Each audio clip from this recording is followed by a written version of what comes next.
So we last spoke before the November election. You were optimistic about Vice President Kamala Harris's prospects. Now, as President-elect Donald Trump is about to embark on his second term in the White House, what are your thoughts? Look, I think it was a real wake-up call that so many Americans feel so dissatisfied with the status quo. And I'll be honest, these are some of the issues I've been talking about for a long time. We know the cost of living is too high, and frankly, we as Democrats didn't do enough to address it. And I think that we need to do a lot more on that issue. And that's what I'm going to focus on in these next 2 years, finding ways to continue to get things done for our community on issues like childcare, like building more housing, like addressing the really high cost of living that folks in San Diego and all across the country are facing.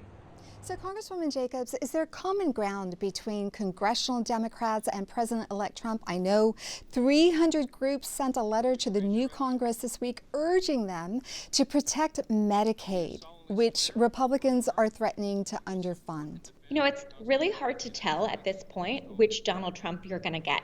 On the one hand, he's proposing these big tax cuts for the wealthy and big corporations that would necessitate cutting Medicaid and Medicare and Social Security and other things that we know are incredibly important.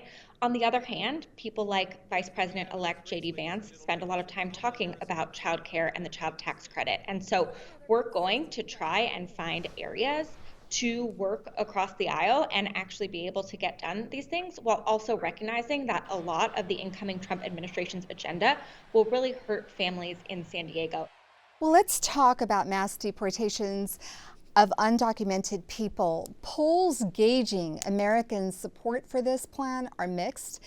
There are between 150,000 to 170,000 of those people who fall into that category in San Diego County, and about another 150,000 who live in mixed status households. California is a sanctuary state. How do you think this issue will unfold? It will be a broad-based, broad swath deportation, even of folks in mixed status families. Even they've said potentially U.S. citizens in order to quote unquote keep families together. And it will severely, severely hurt our economy in San Diego, from raising the price of construction and food to hurting our cross-border economy that we know is so interlinked with the economy in Mexico. So what do you view as your role if these deportations do get underway?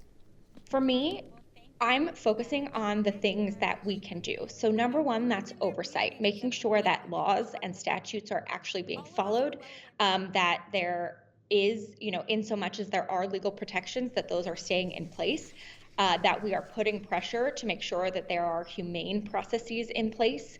And then to see where we can find areas with some folks across the aisle. Remember, they will only have a 1 to 3 person majority here in the House, where we can push back on some of these really harmful things and, find a handful of folks on the other side of the aisle who are willing to do this. So another group of people in the region looking at a second Trump presidency with some trepidation are scientists. Some have expressed worry that if they oppose the incoming administration's policies dealing with science, they might lose federal grants.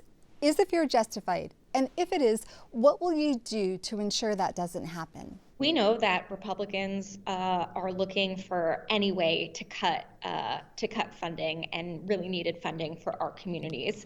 And one of the things we're going to be doing is trying to make sure that we are finding ways to channel some of that into productive areas where we really do need reform of the government, and protecting the areas that these government investments are so important. And so I think the fear is valid, but we will continue working and find allies across the aisle to push back on some of these really harmful cuts that the incoming Trump administration is talking about. Okay, before I let you go, Congresswoman, a quick question about the Equal Rights Amendment, which would guarantee equal rights for everyone, irrespective of sex. Enough states have ratified it to become an amendment, but the deadline for the ratification passed 40 years ago. Democrats are urging President Biden to add the amendment to the Constitution, arguing the deadline is unconstitutional. Should he? Absolutely. I think it's an incredibly important protection.